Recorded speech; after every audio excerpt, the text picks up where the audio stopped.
The draft में आज हम उस अंडरग्राउंड मेट्रो कॉरिडोर की बात करेंगे जिसकी प्लानिंग साल 2004 में शुरू हुई थी और इस कॉरिडोर की शुरुआत 2024 में होने वाली है। आखिर एक मेट्रो कॉरिडोर के निर्माण में 20 साल क्यों लगे? उस मेट्रो कॉरिडोर की बात करेंगे जिसके लिए एक महानगर के सबसे महत्वपूर्ण नदी में पानी के 21 मीटर नीचे 170 मीटर की ट्विन टनल बनाई गई है। इससे पहले सिर्फ कोलकाता में नदी के नीचे मेट्रो के लिए सुरंग बनाई गई है। सोचिए कि देश की दूसरी अंडरग्राउंड मेट्रो सुरंग का निर्माण कितना मुश्किल रहा होगा। 33.50 किलोमीटर लंबा ये वो मेट्रो कॉरिडोर है जिस पर 37,000 करोड़ रुपए से ज्यादा खर्च होने का अनुमान है, जिसके लिए हजारों पेड़ काटे गए, सैकड़ों लोगों को घर छोड़ना पड़ा। अब दावा है कि ये अंडरग्राउंड मेट्रो कॉरिडोर फ्यूचर में मुंबई लोकल को रिप्लेस कर सकता है। क्या ये संभव है? जी हाँ, आज हम मुंबई मेट्रो लाइन 3 की बात करेंगे जिसे मुंबई में एक्वा मेट्रो कहा जाता है। आपको आज उन सवालों के जवाब समझाएंगे जिसके जवाब आपको कहीं नहीं मिलने वाले हैं, इसलिए अगले 10 मिनट तक इस वीडियो को बहुत ध्यान से देखिए। इसमें मुंबई अंडरग्राउंड मेट्रो के बारे में बहुत सी ऐसी जानकारी होगी जो बिल्कुल नई और अनसुनी है। लेकिन इससे पहले आपसे एक रिक्वेस्ट है, हमारे चैनल द ड्राफ्ट को सब्सक्राइब जरूर कीजिए, क्योंकि जब आप हमारे चैनल को सब्सक्राइब करते हैं तो हमारा उत्साह बढ़ता है। आप हमें UPI और अकाउंट ट्रांसफर के जरिए आर्थिक मदद भी कर सकते हैं ताकि हम अपना काम बिना किसी बाधा के कर पाएं। अब सबसे पहले मुंबई मेट्रो की मौजूदा स्थिति को समझ लीजिए। प्रेजेंट सिचुएशन क्या है? तो मौजूदा हालात ये है कि मुंबई में अगले कुछ महीने में अंडरग्राउंड मेट्रो चलने वाली है जिसे मुंबई मेट्रो लाइन 3 का नाम दिया गया। इसमें कुल 27 स्टेशन है जिसमें 26 अंडरग्राउंड हैं और एक ग्रेड स्टेशन है। इस मेट्रो कॉरिडोर की कुल लंबाई 33.50 किलोमीटर है।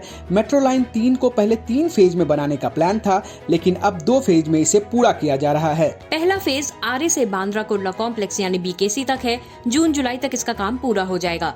दूसरे फेज में BKC से कफ परेड तक का काम होगा। ये 2024 के अंत तक पूरा कर लिया जाएगा और मेट्रो चलने लगेगी। पहले फेज की लंबाई 12 किलोमीटर है। इसमें 10 स्टेशन हैं और ट्रेवल टाइम 25 मिनट का रहने वाला है। दूसरे फेज में 21.50 किलोमीटर है। इसमें 17 स्टेशन हैं और ट्रेवल टाइम 35 मिनट के आसपास रहने वाला है। इस पूरे मेट्रो कॉरिडोर के लिए शुरुआत में 33,000 करोड़ का बजट तय किया गया था। काम खत्म होते होते इसमें 37,000 करोड़ से ज्यादा लगने का अनुमान है। देश के सबसे लंबे अंडरग्राउंड कॉरिडोर का निर्माण Mumbai metro rail corporation limited यानी MMRCL कर रही है। MMRCL के मुताबिक इस रूट पर चलने वाली मेट्रो की टॉप स्पीड 90 किलोमीटर और एवरेज स्पीड 33 किलोमीटर प्रति घंटा रहेगी। जरूरत पड़ने पर इसे बढ़ाया जा सकता है। फिलहाल हर 3 मिनट में मेट्रो प्लेटफॉर्म पर आ जाएगी। हर दिन 17 लाख यात्री इस मेट्रो लाइन पर सफर कर पाएंगे। मेट्रो लाइन 3 के लिए 31 मेट्रो ट्रेनें खरीदी गई हैं। पहले फेज में 9 ट्रेन चलाने की योजना है। ये एक दिन में 260 राउंड ट्रिप लगाएगी, जो सुबह 6 बजे से रात के 11 बजे तक होगी। एक खास बात ये भी है कि मेट्रो लाइन 3 दक्षिण मुंबई को उत्तर मध्य मुंबई से कनेक्ट करती है, जिससे ये अलग अलग जगहों पर मोनो रेल, लोकल सब अर्बन रेल, इंटरसिटी रेल और मुंबई इंटरनेशनल एयरपोर्ट से जुड़ेगी।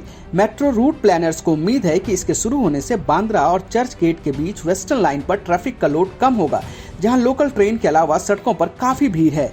ये जानकारी तो मेट्रो रूट और मेट्रो के ऑपरेशंस से जुड़ी थी, लेकिन सवाल ये है कि क्या मेट्रो लाइन 3 मुंबई लोकल को रिप्लेस कर सकती है? मेट्रो लाइन 3 मुंबई लोकल को अभी रिप्लेस करने की स्थिति में नहीं है। इसके कई कारण हैं, जिसमें कुछ कारणों की तुलना करके समझते हैं। मुंबई लोकल का नेटवर्क 390 किलोमीटर का है, जबकि मेट्रो लाइन 3 सिर्फ 33 किलोमीटर की है। मुंबई लोकल में कुल 2342 ट्रेनें चलती हैं, जबकि मेट्रो लाइन 3 के लिए अभी सिर्फ 31 ट्रेनें खरीदी गई हैं। मुंबई लोकल में एक दिन में करीब 75 लाख यात्री सफर करते हैं, जबकि मेट्रो लाइन 3 के लिए करीब 17 लाख यात्रियों का टारगेट है। मुंबई लोकल रात के 1:40 तक आराम से मिल जाती है, जबकि मेट्रो लाइन 3 रात के करीब 11 बजे तक चलेगी। इस सब के अलावा एक सच ये भी है कि मुंबई लोकल किराए के लिहाज से सस्ता है, लोगों के दफ्तरों के रूट पर है, स्पीड अच्छी है, जबकि मेट्रो लाइन 3 का टेस्ट होना अभी बाकी है। इसलिए भविष्य में ये हो सकता है कि मेट्रो लाइन 3 और मेट्रो की दूसरी लाइंस का काम पूरा हो जाए तो ये लोकल के मुकाबले में आ जाए, लेकिन फिलहाल तो मुंबई लोकल और मुंबई मेट्रो का कोई मुकाबला नहीं है। लेकिन जिस तरह से मुंबई पर ट्रैफिक का बोझ है, जिस तरह से मुंबई लोकल में लोगों को जगह नहीं मिलती, उससे ये तो क्लियर है कि मुंबई को सिर्फ मेट्रो लाइन 3 ही नहीं बल्कि बड़े पैमाने पर मेट्रो के जाल की जरूरत है। ऐसे में सवाल ये है कि फिर ऐसा क्यों हुआ कि मेट्रो के लिए जो प्लान 2004 में बना था वो 2024 में अब तक पूरा नहीं हुआ है। इसे समझने के लिए थोड़ा फ्लैशबैक में चलते हैं। दरअसल ये बात 2003 के दौर की है, जब मुंबई पर ट्रैफिक का बोझ लगातार बढ़ता जा रहा था। दिल्ली में नई मेट्रो चलाई जा रही थी। दिल्ली मेट्रो के एक्सपेंशन का बड़ा प्लान तैयार किया गया था। उसी दौर में दिल्ली से सबक लेते हुए मुंबई के लिए भी मेट्रो की बात शुरू हुई। कुल 146 किलोमीटर के मेट्रो कॉरिडोर को बनाने का प्लान बना। इसमें जनवरी 2004 में कोलाबा से बांद्रा के बीच 20 किलोमीटर मेट्रो रूट बनाने की बात हुई, लेकिन ये फाइल आगे बढ़ती उससे पहले ही इसे रोक दिया गया और इस प्लान में बदलाव शुरू हो गया। दिल्ली से लेकर मुंबई तक अलग अलग दफ्तरों के धक्के खाने के बाद मेट्रो का नया रूट बनकर तैयार हुआ। नए प्लान में इस रूट को बीकेसी से बढ़ाकर सिपजी तक किया गया। इस बीच छत्रपति शिवाजी इंटरनेशनल एयरपोर्ट से भी कनेक्ट किया गया।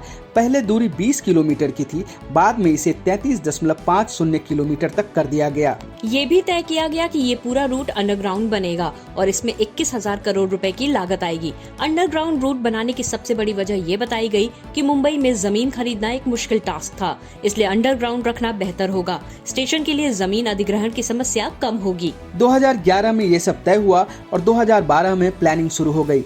एक वर्ष बाद 2013 में दिल्ली कैबिनेट से मेट्रो लाइन 3 को मंजूरी मिल गई, लेकिन 2012 से 2015 तक इस प्रोजेक्ट को फंड कौन करेगा यही तय नहीं हुआ। राज्य सरकार के पास इतने पैसे नहीं थे और केंद्र सरकार अपने हिस्से से ज्यादा पैसा देने के लिए तैयार नहीं हुई और काम अटक गया। बिना फंडिंग के ही 2014 में राजनीतिक लाभ के लिए विधानसभा चुनाव से पहले भूमि पूजन का काम हो गया, लेकिन प्रोजेक्ट अभी तक फाइल्स में ही था। 2014 में दिल्ली और महाराष्ट्र दोनों जगहों पर सरकार बदल गई और 2016 में मेट्रो लाइन 3 को फंड कराने की जिम्मेदारी महाराष्ट्र के सीएम देवेंद्र फडणवीस ने अपने जिम्मे ले ली और फिर इसी वर्ष 2016 में जापान इंटरनेशनल कोऑपरेशन एजेंसी यानी JICA ने इसे फंड करने का ऐलान कर दिया। मुंबईकरों को लगने लगा कि अब मेट्रो का काम शुरू हो जाएगा, लेकिन अभी इसके रास्ते में कई मुकदमे, धरना प्रदर्शन और अधिग्रहण वाली रुकावटें थी। दरअसल सबसे बड़ा संकट आरे की जंगलों को लेकर था। सरकार आरे में मेट्रो कारशेड का निर्माण कराना चाहती थी, लेकिन पर्यावरणविद और कुछ स्थानीय लोगों का कहना था कि आरे के जंगल मुंबई के लिए फेफड़े का काम करते हैं। वहां कारशेड का निर्माण करने के लिए जंगलों को काटना होगा। मुंबई में शुद्ध हवा की समस्या होगी, इसलिए आरे में कारशेड का निर्माण नहीं होना चाहिए। विरोध, धरना और प्रदर्शन के रास्ते ये मामला कोर्ट में पहुंचा। बॉम्बे हाई कोर्ट से लेकर सुप्रीम कोर्ट तक इसकी लंबी सुनवाई चली और आखिरकार कुछ शर्तों के साथ सरकार को आरे के जंगलों में मेट्रो कारशेड बनाने की इजाजत मिल गई। इस प्रोजेक्ट में कुल 5012 पेड़ आए, जिनमें सरकारी आंकड़ों के मुताबिक 1331 पेड़ काटे गए।